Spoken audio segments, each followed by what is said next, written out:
The Up First podcast gives you 3 of the biggest news stories to start your day. It's short but thorough. In 15 minutes or less, Up First delivers all the news you need to feel informed without feeling overwhelmed, so you can get back to doing whatever it is you need to do.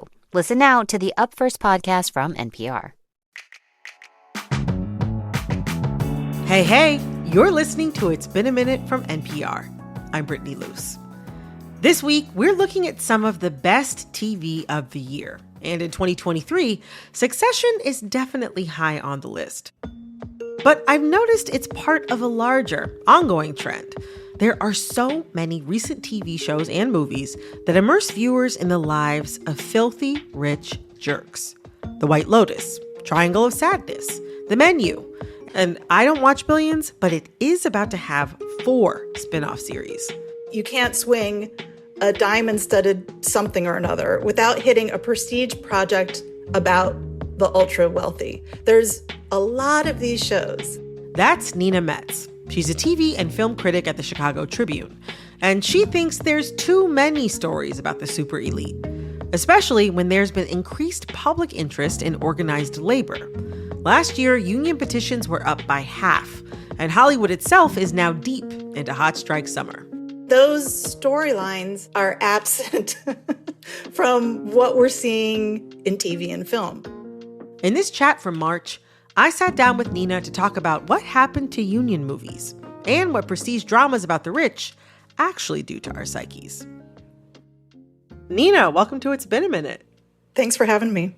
To jump right in, these pieces of media or entertainment, these films and TV shows, are obviously being ushered in by executives. But also, they are being released to a public that is enjoying them at the very least. Mm-hmm. Even if some of these shows, I don't love the characters, I don't feel like following every plot line, I'll show up every week because some of them are just well done. What is it about these shows or movies about the super wealthy that appeal to us as viewers? I think there's a few different reasons. I think audiences are seeking out escapism, and escapism is not without value, especially when it feels like the screws are tightening. I sometimes think of it as thumbing through a copy of Architectural Digest. It's fun to kind of dive into those spaces. Like you said, they're very well made. The acting is terrific. And these different shows are doing different things. I think Succession's appeal is that, it's this group of very punchy people who are dysfunctional. Mm-hmm. The writing is very antic and sharp, and it really invites you to laugh at them. Greg, this is not Charles Dickens' world, okay? You don't go around talking about principles. Which can feel sort of cathartic, right? Yeah. You have all this money and you're still so miserable. Exactly. Exactly. And on some level, you're like, I might have student loan debt that I'll be paying off for the next 40 years of my life. But I know a mother's love. Or right. Or like me and my siblings haven't plotted on each other exactly. in very serious and real ways. It's almost like cold comfort. But many of these shows, like Succession and The White Lotus, or even extending outward to films like The Menu and Triangle of Sadness, these shows and films can be critical of the super rich. In your opinion, do they go far enough? I would say that these stories are primarily critical of individuals who are on screen. They're not critical of systems that exist and systems that are sort of deliberately designed to benefit the few at the cost of the many, right? Mm-hmm. So it's a very deft way of not actually having to engage with the issues. Let's talk about The Menu. The Menu is a movie where if you are a legitimately rich person watching that, which, by the way, a lot of people in Hollywood would fall into that category. Sure. If you're watching that, it's very easy for you to say, well, I would never be an obnoxious person like that guy that John Leguizamo is playing. Mm-hmm. Or do you know what I mean? I would never be like those finance bros. You know who we are, right? Yes. Flip us a little bread. No. Did you say no? I said no, yes. Okay. I am cool. I'm polite to service workers, right? It gives you an out. It becomes like about personal behavior rather than the structures that create all this inequity and perpetuate it and sort of lock it into place. I mean, I think we're seeing eat the rich stories, but those aren't going to galvanize anyone to do anything, right? Which is probably the point.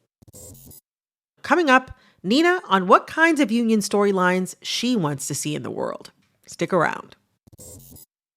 This message comes from NPR sponsor Chevrolet. Chevrolet is determined to offer purposeful solutions that can help make driving more accessible for everyone. It's why they created the 2023 Traverse, a great option for people with disabilities. It has style, space, including clever cargo solutions and rear storage for wheelchairs, and hands-free functionalities to help make traveling more comfortable and efficient. Chevy Accessibility, engineered to go forward. Learn more at chevy.com/accessibility. This message comes from NPR sponsor Adobe and their new podcast, The Power of Teamwork. You've heard it before. Teamwork makes the dream work. It turns out, teamwork might be able to help make everything work. Adobe's new podcast, The Power of Teamwork, digs deep into the stories behind the brands you know and love. From entertainment and sports to technology and business, it explores their success and the teamwork that got them there. To learn more, visit teamworkbyadobe.com. This message comes from ABC News, presenting Sound of the Police, now streaming on Hulu, from acclaimed director Stanley Nelson. The powerful new documentary deeply examining the fraught relationship between African Americans and law enforcement, from slavery to the right now in America. Sound of the Police, now streaming only on Hulu. Go to Hulu and search Sound of the Police. With the lack of union TV shows and movies and a lot of TV shows and movies about billionaires, what messaging do you think Hollywood is sending to America? There's something sort of defeatist about it, I think. The best you can hope for is to laugh at these fools with their money. And I think a lot of people would disagree with me because they get sucked into the stories. But I think ultimately these shows are there's something empty about them. The world doesn't need maybe another story about the inner lives of the wealthy. Like we have been immersed in the inner lives of the wealthy. And at the same time, there's a conspicuous dearth of other kinds of stories. I think Hollywood executives should feel that question aimed towards them. Why aren't you giving us these stories? Why? We've been talking about stories about power, at least just within the context of this conversation, kind of between two poles. There is like collective action and the uber wealthy to whom we are nothing but peons, right? But there is a third narrative trope that Hollywood loves to rely on, and that is that of the superhero. And I think that presents like another way of thinking about power, where you have the big bads, you got superhero or a cadre of superheroes who are there to defend the defenseless, who are thought to be, people like you and I. And these superheroes have extraordinary abilities that allow them to stand up to these big bad guys. They're special, right? There's generally only one or fewer than 100 of them standing up to, the forces of evil in this world. Our studio executives, could they be so attached to the superhero trope that they can't imagine making a popular movie about collective action? Right. The guy who's the creator of The Boys, which is a TV series on Amazon, which is sort of a satire, let's say, of a lot of superhero tropes, has sort of argued that so many years of superhero movies maybe have conditioned people to feel like someone has to come save us. Like we don't save ourselves. It's someone else's job, someone with more resources, more talent, more whatever. I think there's actually something to that because there's another genre, especially on TV, which are cop shows. Right. And so to me, I think, if you look at these stories in aggregate, what they are saying is if there's any saving to be done, leave that to us. Because you regular people, you can't beat the odds. If we take all of this together, maybe that's one message that's being sold to us. Well, on the flip side, you sort of have the narcotic of Succession, The White Lotus. None of these things are inspiring people to action. So again, is that intentional or is that just a byproduct of what's been happening in Hollywood right now? I don't know. But I do think the media we consume isn't just entertainment. It seeps into our subconscious and it shapes the way we think about the world and the way we think about what's possible. So if seeing regular people band together, if that was ubiquitous in TV and film, it would probably seem less daunting. The lack of representation around unions is even more surprising to me when you think about the Hollywood writer's strike of 2007, 2008, which lasted months. It lasted so long that it changed the media landscape. It paved the way for the rise of reality television because there weren't writers. So producers and execs had to come up with unscripted programming. Many of the people who are working in TV today remember this writer's strike of 2007, 2008. But also, like, Hollywood is preparing for the possibility of another Writers Guild strike this spring. There's probably a lot of union scripts out there somewhere, right? Somebody's writing these union stories. Yeah. But where are, I guess, the union shows and union movies of today? Like, somebody's probably writing these things. Why aren't they getting to the screen where you and I might see them? I've heard from a few people very off the record that, you know, they will have meetings with development executives who would be interested in storylines like this. But further up the food chain, it's just not going to get greenlit.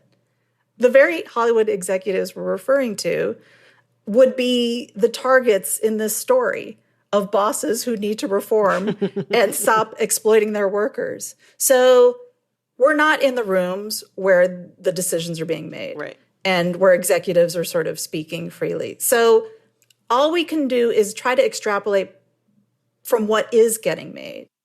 Are there narrative challenges to making union movies? I mean, I think there are challenges to making a good story. And I suspect that there are many screenwriters who can and do want to do this. They're just not getting the funding. They're just not getting greenlit. I was looking back, you know, there's all these old shows on Tubi. The A-Team is one of them. The A-Team was this action adventure show from the 80s. It's a goofy show, and it's about these sort of soldiers of fortune who help out the little guy. I did not expect to see an episode devoted to helping farm workers unionize. The A-Team thanks you. The newly founded Workers Cooperative thanks you. You'll have a union in this valley over my dead body! That's exactly what I... This is in 1983, this episode airs. I mean, that's squarely in Reagan's America. That's right. And we don't even just see a random episode like that today on broadcast network TV. It's just not showing up as a storyline, let alone the main storyline. You know, the most recent show that really sort of dug into this was Superstore. Yeah, I loved that show. Yeah, which, you know, has not been on the air for a couple of years now. Yeah. It was the last one. It was a show about work. I really like shows about work and the work of work. And Superstore was about work. And it was told from the perspective of these big box workers unionizing and what that process looked like. Make sure the negotiator pushes for maternity leave. That's important. And holiday pay. Here, to remind you. It's all in the union proposal, so I don't think I'll need a reminder. If we're talking about, like, on the shows that currently exist on a show-by-show basis, why aren't we seeing storylines either like that one-off A-Team episode or more sort of concerted storylines? I think there's the fear that when you talk about, like, labor issues, it sounds like eat your vegetables content. Does not sound fun, right? Oh, gosh. I could see that. Like let's go on a 5-star vacation to the White Lotus. I don't want to do labor organizing. But here are two shows that are very popular that are not necessarily about unions, but they're about work and labor. Abbott Elementary. Yes. And The Bear. Yeah. So these are two very different shows about people, some of who don't even like each other, coming together to problem solve, to strategize, to figure out a way to do the thing together. It's not an individualistic project. It only works if we all come together to figure this out. And those shows are funny and very, very popular. So there's sort of these outliers that I think provide a good counterbalance. It's not enough, but I feel like they are a persuasive argument that there's an audience for this. People like these shows and they will watch them. Well, Nina, thank you so much for joining me today. Thanks for having me.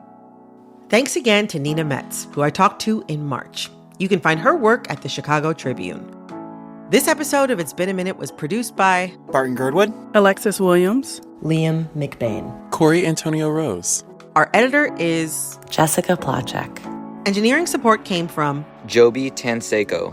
Our executive producer is Verilyn Williams. Our VP of programming is Yolanda Sanguini. Our senior VP of programming is Anya Grundman. All right, that's all for this episode of It's Been a Minute from NPR. I'm Brittany Luce. Talk soon.